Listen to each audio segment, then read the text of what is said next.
All right, next we have one of my, sorry, I know I shouldn't have favorites, but Dr. Mace has been with us several times to our symposium. He always gives great presentations. Usually there's a cat or a taco in there. They're always really funny. So Dr. Mace is going to be talking to us about reliable rainwater harvesting for Texas and the High Plains. He is the Executive Director and Chief Water Policy Officer for the Meadow Center. So please join me in welcoming Dr. Mace to the stage.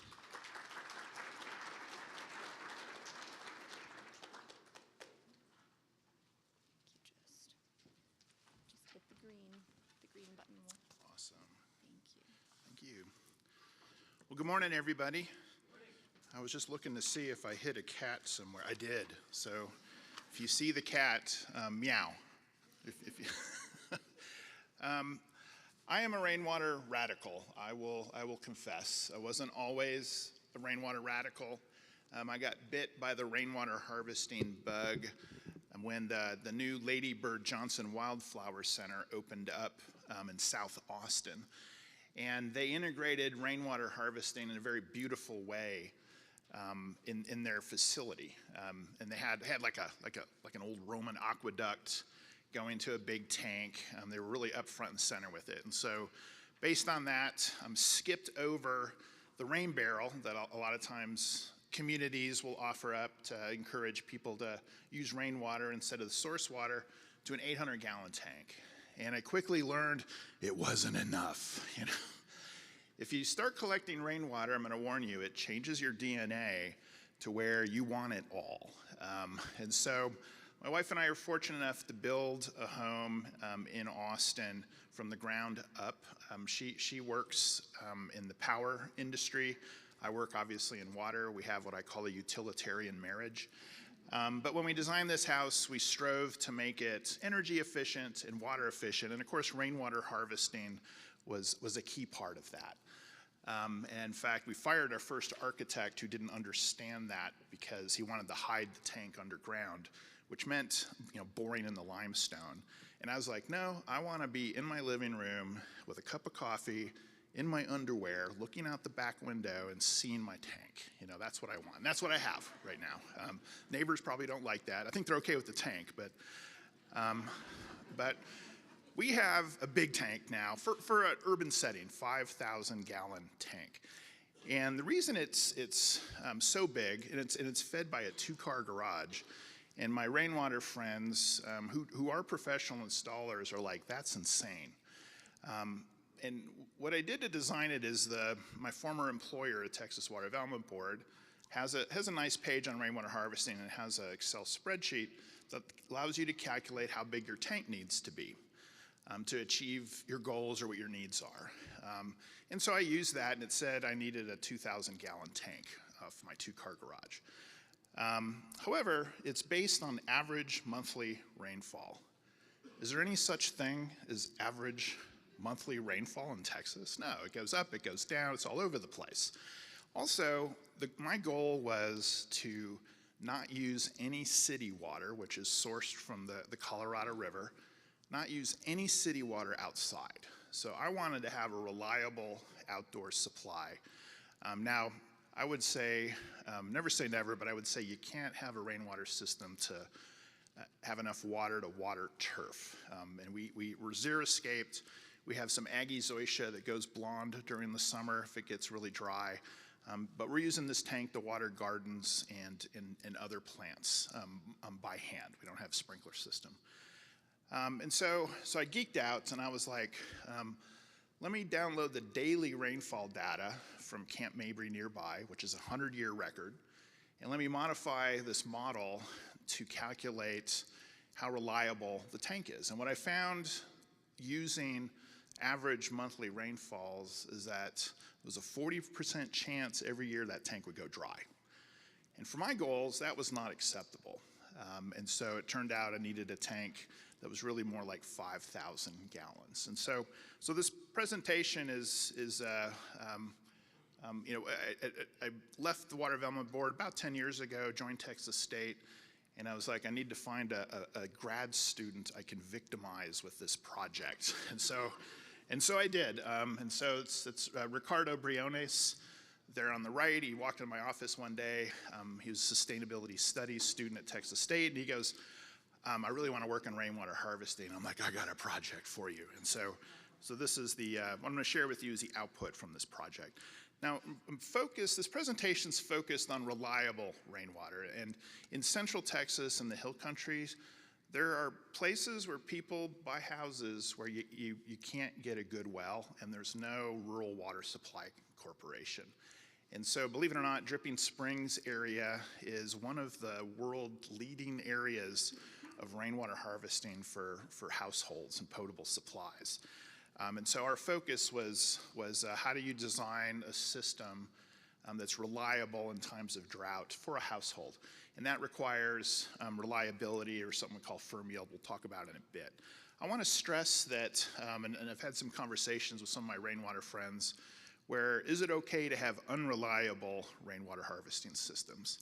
And depending on the circumstances, I would say yes. And y'all are in one of those circumstances. If you're reliant on a depleting aquifer, which many of you are, then anything you're using from your rainwater system, you're not pulling from the aquifer. And so that's helping to conserve water in the aquifer and extend the life of that aquifer. So just keep that in your mind. But if you're also out somewhere and you want to be 100% rainwater harvesting, I'm going to show you how to do that. Just want to acknowledge the Meadows Foundation and National Oceanic and Atmospheric Administration for providing funding to conduct this work. So outline is just in case you don't know what I'm talking about, just very briefly, what's rainwater harvesting? Can it be reliable? A lot of folks assume, I'd say a lot of folks that should know better, including rainwater harvesting professionals that install systems, do not think rainwater harvesting can be reliable. Foreshadowing, they're wrong. Calculating firm yield, and then I'll provide some examples on rainwater harvesting, and then I'm going to encourage you to go get yourself some rain. So what is rainwater harvesting? And there are some broader definitions where folks will include water flowing over the land surface as rainwater harvesting. I don't consider that, and certainly in this discussion, rainwater harvesting. We're talking about water coming off a roof or some engineered catchment system and then going into a tank. The system I'm showing you here would be a system that would be for potable purposes. And so it's coming off the roof. Hopefully you have a really good gutter guard. There might be a first flush, that's at number 3, kind of the pigeon crap, the dead raccoons go in there. Then it goes into the tank, and then because this is for a household, there's a pump, there's some treatment, there might be filtering, as well as a UV light, and then off it goes into the house. Now for our home system, we just have a really good gutter guard. We don't have a first flush, and it goes straight into the tank. We're using it for outdoor purposes. We're not worried about the water quality. Because rainwater quality in and of itself it's like nature's distiller, right? So it's pretty darn good quality to begin with. So here's a picture of the tank that my wife and I have. She's also a rainwater radical. One day I came out and I saw her washing the picnic table, and I followed the hose, which was not going in the right direction. Followed the hose and it went to the spigot to the house, and I said, honey, I thought we had an agreement that we would only use rainwater outside. And she goes, well, I didn't want to waste the rainwater on washing the picnic table. So, so she gets, she has tank anxiety. When she's at tank getting low, I'm going to hear about it. Also, if it's overflowing, she'd be like, the tank's overflowing again. We need a bigger tank. But there's our tank. This is actually an Australian tank. That's the other kind of center of innovation of rainwater harvesting. They went through what they call the millennial drought, as a severe 10-year drought, arguably still going through drought conditions, and there's actually, the state of Victoria requires every new house to have a rainwater harvesting system these days. But this is a tank built in Australia. It actually fits on a pallet in pieces and has a membrane on the inside, 5,000 gallons. That's the levelator, that little thing hanging down there that actually kind of matches the level of water in the tank. So again, I can be in the coffee in my underwear looking out the back window and see that, which I can. It's not terribly big. My wife and I also have a cabin up in Cloudcroft, and it has a potable system. It gets cold in Cloudcroft, and so this system is actually inside the thermal envelope of the structure. And I just show this, like if one of y'all are thinking about using rainwater for household supply, maybe because the well's not producing as much anymore, you don't like the water quality, you can do it in a cold climate. Although I'm not sure how you get the frozen stuff, down into the tank. Cloudcroft is mostly where Texans go when it's 150 degrees in Texas. So when we're up there, it's generally during the summer. But all that stuff on the left on that particle board is the water treatment to make it safe for potable drinking. And that's a small tank. That's 3,000 gallons. But it is enough to meet the needs of 3 people during the summer usage because monsoon rains. So why would you do rainwater? Might be the only option that you have. It does conservation, reduces the use of other sources. Better quality water. Rainwater is really low total dissolved solids. It's not to say might not be some stuff in it, like if you're near a coal burning plant, you'll have elevated sulfur in it and things like that. Maybe cheaper than drilling a well. At least it's comparable. Plants like it better. It doesn't have chlorine in it if you're using a city supply. It's also a self-backup supply. During Winter Storm Uri, when the power went down in Austin for a week, and then the water supply was affected, even though our water is not designed to be potable, we had it there for use, so we could boil that and use that as a source of water. And even though it was really cold, the water has a lot of thermal energy, so it did not freeze during that storm. Which that helps build resilience. May be required. Austin now requires certain sized apartment buildings and condos to have rainwater harvesting and AC condensate harvesting to use for flushing toilets and for washing clothes. So, our water scarcity is getting to the point that cities are starting to do that. And I'll say it's fun. I do really enjoy it, although it does cause my wife anxiety when the tank gets low. So is rainwater reliable? You don't have to read all this, but the 2012 State Water Plan made a statement that rainwater harvesting doesn't show up in the water plan, along with brush control, because may not be available during drought conditions. Now it doesn't say it is not available. There's may, but if you have a properly designed system, you can have rainwater available through the worst drought you've seen in the record. And the record's generally 80 to 100 years. There's a term I talk about here called firm yield. And firm yield is the amount of water you can get from your supply. For a reservoir, it's on an annual basis through the drought of record. We can do the same thing for a rainwater harvesting system, although we've calculated it on a daily basis. So rainwater harvesting systems are analogous but different, but the same, but better than a natural system. I was thinking, and apologies to Mr. Satterwhite, who's in the audience, I was thinking, well, maybe pointing to a reservoir as a reliable source of water is maybe not the best thing to do up here. although the experience with Lake Meredith shows that although you can plan for a drought of record, you can always experience a drought worse than the drought of record. But reservoirs are designed around this firm yield, having water through the drought of record. And of course, you can build safety factors in there. But a rainwater system has a catchment, which is a watershed for a reservoir. There's runoff, there's storage in a lake, a rainwater harvesting system, it's in a tank. But there's more losses in a surface water system. Evaporation, you really don't have evaporation with a rainwater system, particularly if it's potable because it's contained. And then the runoff, the efficiency of the runoff into a rainwater system is really good. Like 85 to 90% of the rain that falls on your roof is getting into your tank, whereas on a watershed, maybe only 15% of the water is getting into your reservoir or into your tank. So in many ways, rainwater harvesting is better. It is unfortunately more expensive. Like a new reservoir, that water might cost, I'm going to guess, I don't know, $1,500 to $3,000 an acre foot. If you calculate the cost of the firm yield of a household rainwater harvesting system, we're talking about 30,000 to 40,000 gallons of storage. That's about $15,000 an acre foot. So it is more expensive. But again, your circumstances may call for it. So why firm yield for rainwater? It's 100% reliable. I put that in quotes because we can always experience worse conditions than in the past. You avoid tank anxiety.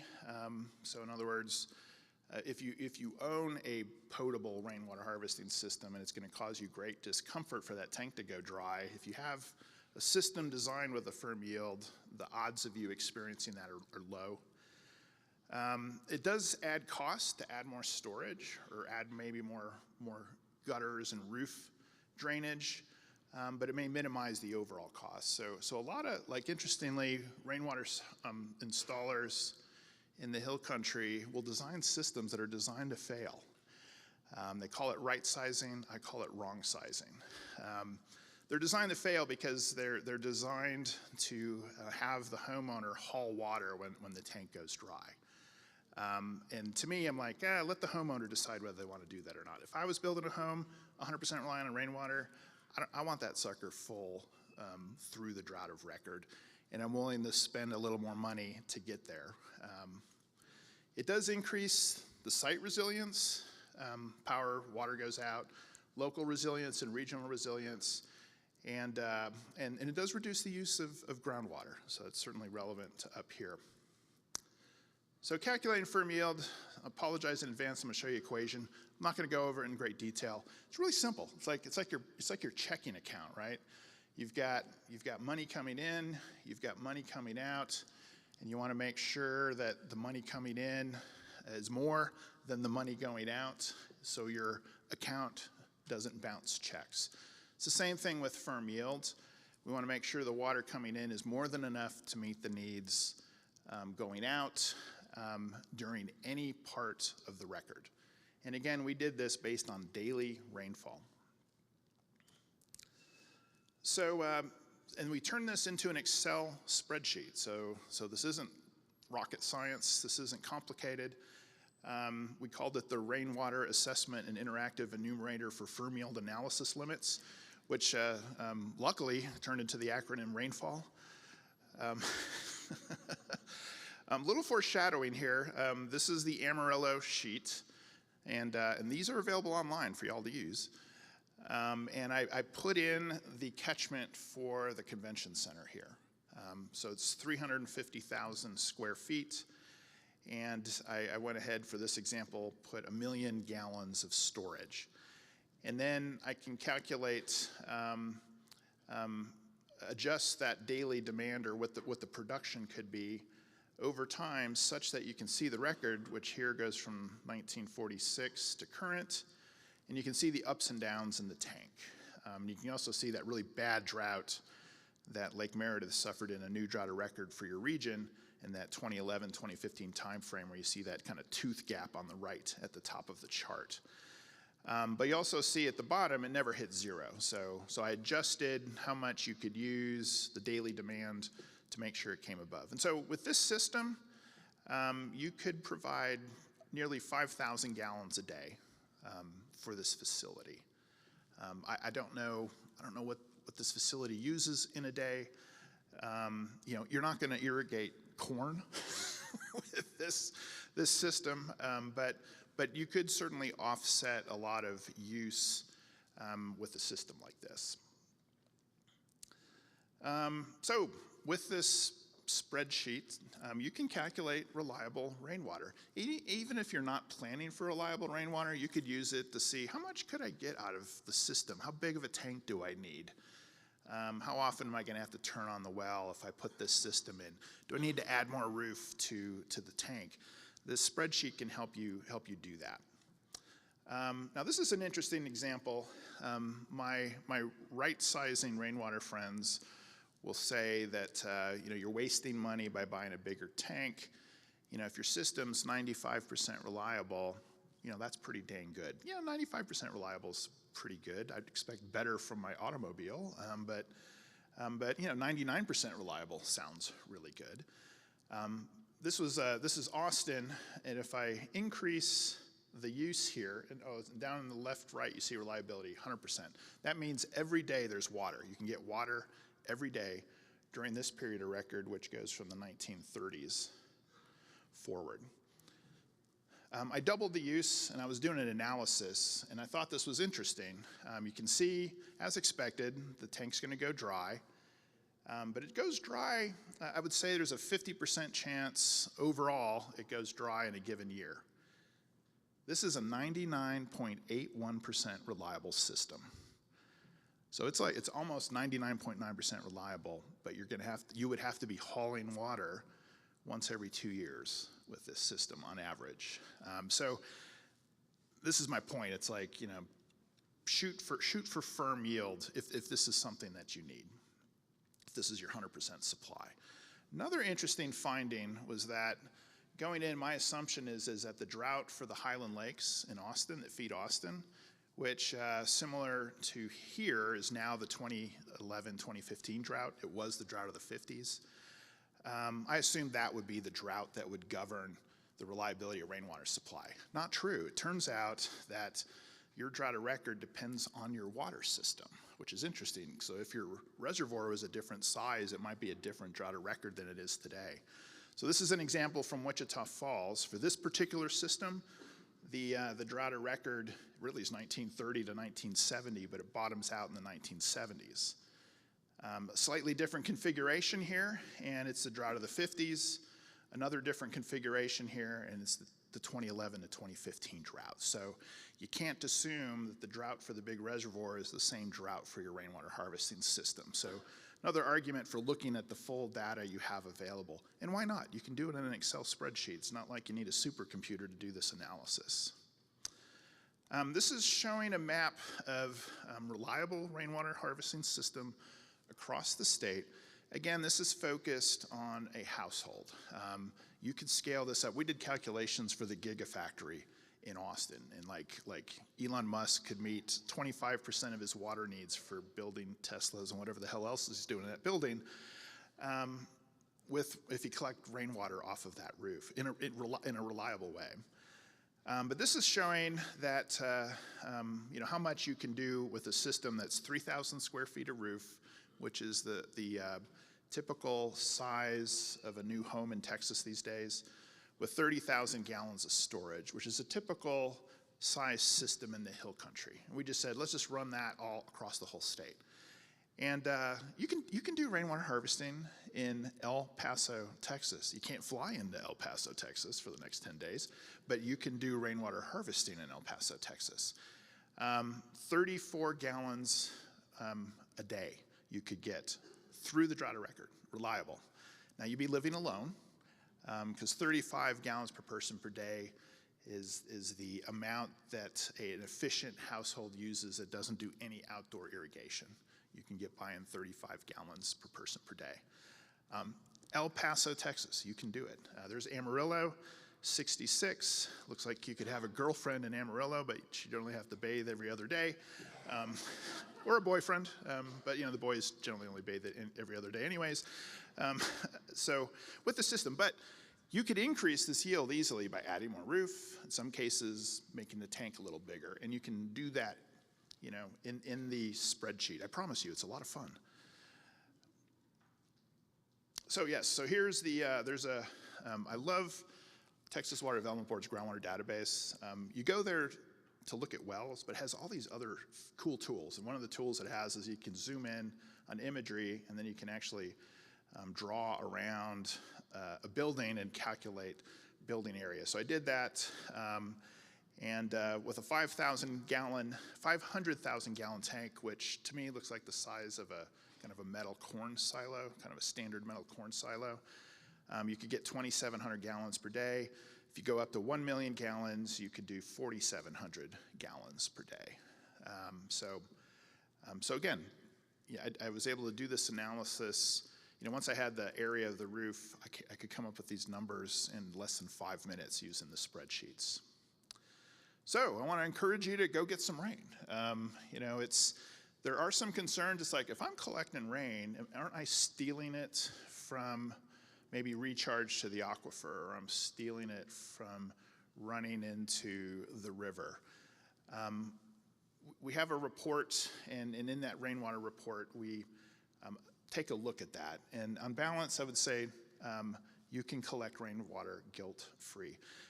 Most of the rain that falls out of the sky in Texas goes right back up from evaporation and plant transpiration. Statewide, it's 86%. So out of every 100 gallons that fall out of the sky, 86 gallons go back up. Groundwater is maybe 3 gallons of that, and then the rest of it is runoff into a river. So rainwater, though, is intercepting all that water, and so it's much more efficient in terms of capturing.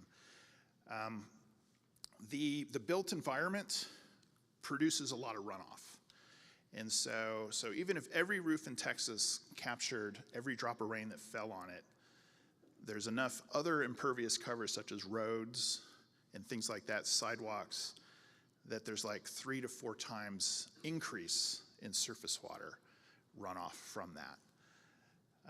And then in general, in urban areas in particularly, the recharge rate is actually a lot higher than the natural recharge rate due to leaking infrastructure, like leaking pipes, as well as increased recharge from irrigation, people watering their yards. So it's extremely tiny. You can do it guilt-free.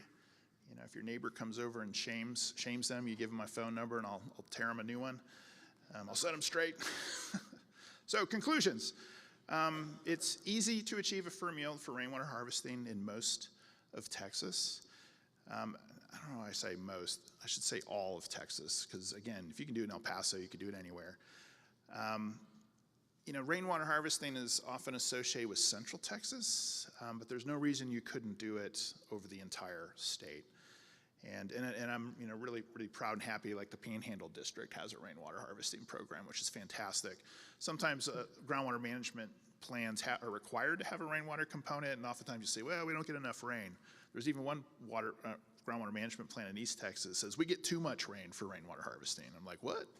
No such thing as too much rain. Well, maybe. The drought of record depends on your system, so don't assume that the drought for your reservoir is the same. High reliability, just a smidge less than 100% can mean you're hauling a lot of water. And then for depleting groundwater resources, any rainwater harvesting is helpful. I'm stressing firm yield, drought reliable rainwater, but in your situation with the aquifer, anything you're doing is helping. If you're relying on a surface water or 100% surface water, there are problems with not having reliable rainwater, because if a lot of people do it and the rainwater systems go dry, where are they going for their water? They're going to the city supply at the worst possible time. But with your situation, any rainwater is helpful. And we do have a report at the Meadow Center that kind of lays out in detail the things I've told you. And then also at this website, I don't know if the slides are going to be available to folks, or yes, they are. You can hot link this, and at this link, there's spreadsheets for the various parts of the state. So you can download, there's one for Amarillo, you can download it. There's the ability to make an adjustment, like maybe you live in Canadian, and so if Canadian gets I don't know what it is, 80% of the rainfall in Amarillo, you can go ahead and add a correction factor to lower it down to make it more appropriate for Canadian Texas. And oh, nobody meowed. Did anybody see the cat? Yeah. Okay, all right, but yeah, okay. Yeah. I should have had a prize. So thank you so much for your attention, and I hope this encourages you to go. Anybody going to go do rainwater harvesting now? Or thinking about it? Yeah. All right, cool. Thank you. Is there time for questions, or maybe time for 1 or 2 questions? Go for it.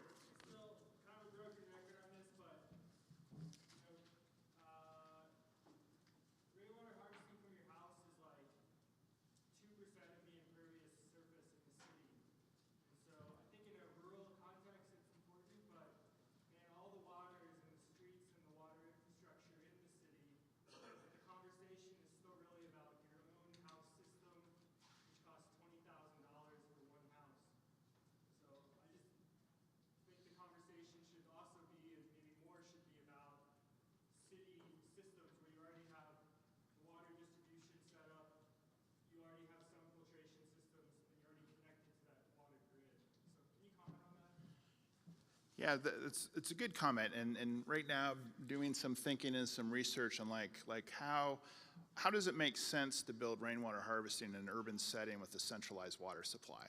Now I have friends that are more radical than me. They want everybody to only be reliant on rainwater harvesting and to treat your poop at your house. So